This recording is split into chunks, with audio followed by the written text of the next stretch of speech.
देखो, जो IITian बनने वाला होता है ना, उसका एटीट्यूड मैं थोड़ा समझा देता हूं। उसके एटीट्यूड में जैसे ही उसको फ्री डे बोले तो सर छुट्टी दिखाई दी, तो उसमें वो अपना काम, जिसको आप बोल सकते हो बैकलॉग या फिर होमवर्क, वो कंप्लीट करना होता है। आप सब लोगों का एक डाउट बहुत शुरू में बहुत एक प्रबल डाउट आता है, और वो डाउट ये होता है कि सर हम स्कूल और PW को कैसे मैनेज करें। तो जितने भी बच्चों से जो इनकी अभी सिलेक्शन हुआ है, जितने भी बच्चों से मेरी बात होती है और जिनकी बढ़िया रैंक आ रही है, पहली चीज तो वो स्कूल गोइंग थे। और उनसे पूछा मैंने, खुरेद के पूछा कि मैं क्या बताओ भाई, कक्षा 11वीं के बच्चे का सबसे बड़ा डाउट ये होता है कि सर स्कूल और PW को कैसे मैनेज करें, ये तो मैनेज ही नहीं हो पा रहा है, स्कूल में कुछ और चल रहा है, यहाँ कुछ और चल रहा है।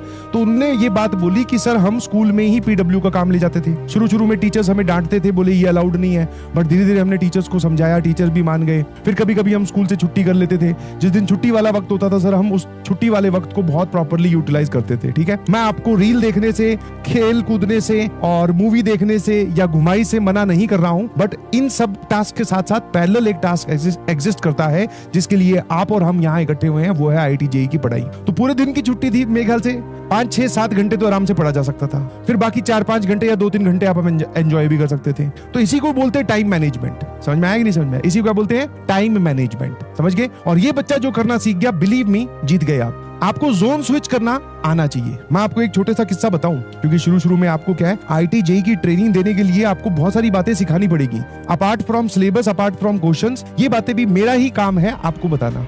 कोटा के दिनों की बात है, तो हमारा संडे को टेस्ट हुआ करता, जैसे तुम लोगों के भी थोड़े दिन में टेस्ट स्टार्ट हो जाएंगे, शायद इसी संडे को टेस्ट है, मुझे नहीं पता, देख लेना प्लानर में। तो हमारा टेस्ट था, तो टेस्ट वाले दिन एक सिंपल सा रूटीन होता है कि 9 से 12 सुबह टेस्ट दिया, उसके बाद में फिर मैस में जाकर खाना खाओ और फिर क्रिकेट खेलने हम जाते थे, या मजाक मस्ती हमारी चलती रहती थी। तो हमारा प्लान बना कि मूवी देख कर आते हैं। ध्यान सुनना प्लीज, जितने भी तुम्हारे डिब्बी के डाउट है और वो सब मैं सारे अभी एड्रेस कर लूंगा, मेरी बात ध्यान सुनो। तो हमारा प्लान बना कि मूवी देख कर आते हैं। तो हमारी PG में हमारे ही फ्लोर पे एक टॉपर भी रहता था। सर आपको कैसे पता वो टॉपर है? पहली चीज तो दोस्त है, उसके टेस्ट के मार्क्स हमें पता थे। दूसरा, कोटा में एक सिंपल सी चीज चलती है कि जो बच्चे अच्छे होते हैं उनका बैच शफल हो के ऊपर चला जाता है। तो 11th क्लास में वो था P4 में या P3 में, और मैं था Q2 में। मतलब P1 से लेकर P10 तक के सारे बैचेस, Q1 से लेकर Q10 तक के सारे बैचेस, और फिर R1 से लेकर R10 के सारे बैचेस, और S1 से लेकर S10 के सारे बैचेस। ये क्लास 11th के बैचेस थे। तो वो यहाँ कहीं था P3 में और मैं था Q2 में। तो मेरे से वो काफी बैचेस में आगे था।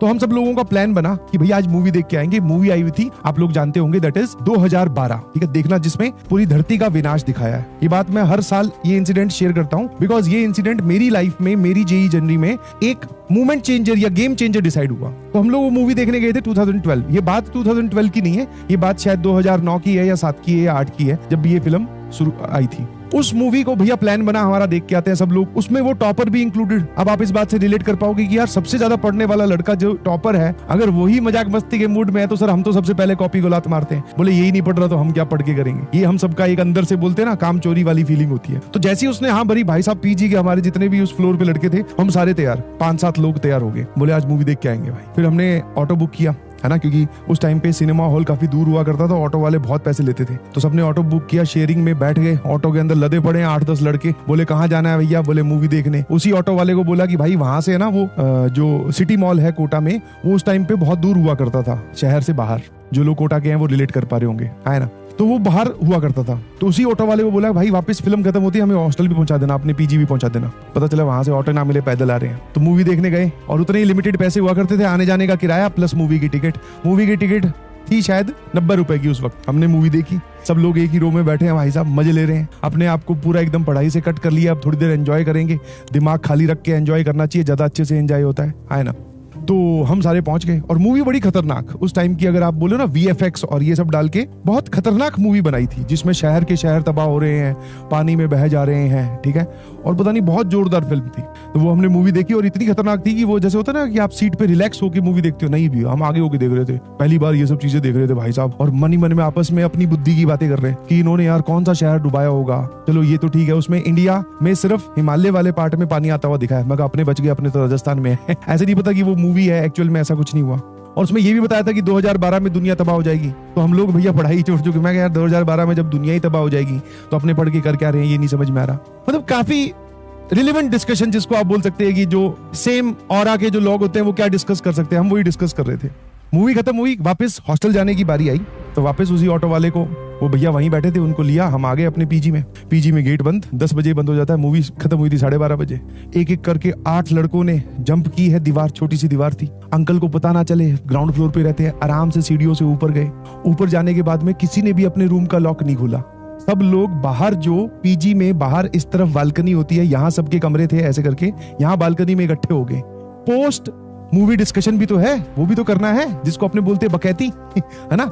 आज तो सारा ही टेस्ट दे के आए हैं सुबह सुबह, और टेस्ट सुबह सुबह दे के आए हैं, तो भाई आज वाला दिन की तो पढ़ाई हुई है, कल से पढ़ाई के बारे में सोचेंगे। अब पहले यहाँ पे थोड़ी देर बैठ के आराम से बातें करते हैं, फिर सो जाएंगे। तो जब ये डिस्कशन चल रहा था, पोस्ट मूवी डिस्कशन, इसमें हम 8 लड़के गए थे, 8 में से 8 प्रेजेंट नहीं थे, 7 प्रेजेंट थे। 15-20 मिनट जब ये डिस्कशन चला, तो उसके बाद में हमें ये एहसास हुआ कि वो जो टॉपर भैया हमारे साथ गए थे, वो इस मंडली में, इस डिस्कशन में नहीं है, वो इस मंडली में और इस डिस्कशन में नहीं है। हमने सोचा बाथरूम गया होगा, फिर देखा तो लाइन से, यहाँ पे लाइन से कमरे हैं, एक कमरा इधर, एक इधर, एक इधर, एक इधर, ऐसे करके, तो सबकी लाइट ऑफ, एक की लाइट जल रही थी। ऊपर से वो जो होता है ना, जिसको आप बोलते हो क्या, रोशनदान या फिर जंगला जो भी होता है, उससे उसके अंदर की कमरे की लाइट जल रही थी।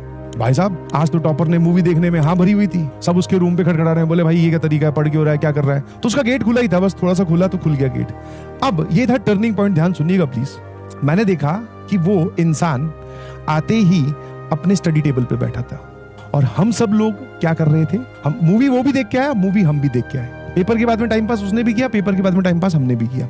अब एटीट्यूड का डिफरेंस कहाँ आ जाता है, ये सीखने वाली बात है। तो वो देखा भाई, वो अपनी स्टडी टेबल पे बैठा था, सॉल्व कर रहा था डीपीपी। मैंने कहा ये क्या कर रहा है, कल कर लेना भाई, सभी अभी बात कर रहे हैं। तो बोला कि यार, जब हमारा संडे को टेस्ट था ना, तो बोले फ्राइडे और सैटरडे को मैं रिवीजन करने में बिजी था टेस्ट की, तो मेरी डीपीपी जो है वो मिस हो गई, और कुछ क्लास का होमवर्क भी रह गया था। अब वो कल सब्जेक्ट की क्लास फिर से है, तो उससे पहले वो होमवर्क मुझे कंप्लीट करना है। मैं अपनी क्लास में बिना होमवर्क करे नहीं जाता, या नहीं जा, मतलब ये उसने अपना एटीट्यूड शो किया।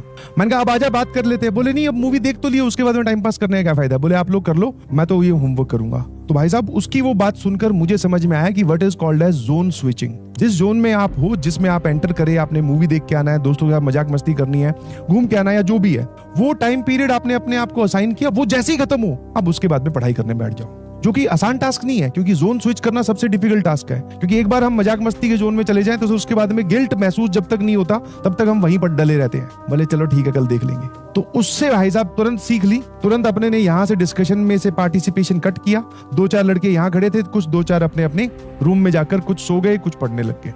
अपने ने वहां से सीखा कि भैया, कि जो भी टास्क आपको दिया गया है वो आपकी सबसे पहली प्रायोरिटी है। अगर उस काम को करने की जगह आप कोई और काम में अपना टाइम इन्वेस्ट करते हो, तो फिर आपको एक्स्ट्रा जगह से टाइम निकालकर पढ़ाई को देना पड़ेगा। This is called as toppers attitude. समझे, इसी को ही टॉपर्स एटीट्यूड बोलते हैं। क्या मेरी बात समझ में आ गई? तो मैंने आपको ये नहीं बोला कि एकदम भैया साधु बन जाओ, रील मत देखना, पढ़ाई मतलब खेलने मत जाना, दोस्तों मत घूमना, करो वो सब काम, बट पैरेलल में दिमाग में एक विंडो हमेशा ओपन रहनी चाहिए कि मेरा सबसे इंपॉर्टेंट टास्क है पढ़ाई, और उसके साथ कॉम्प्रोमाइज नहीं करूंगा। बाकी अगर मैं कुछ टाइम मेरे पास बचता है, तो मैं वो उन सब चीजों में निकाल सकता हूं।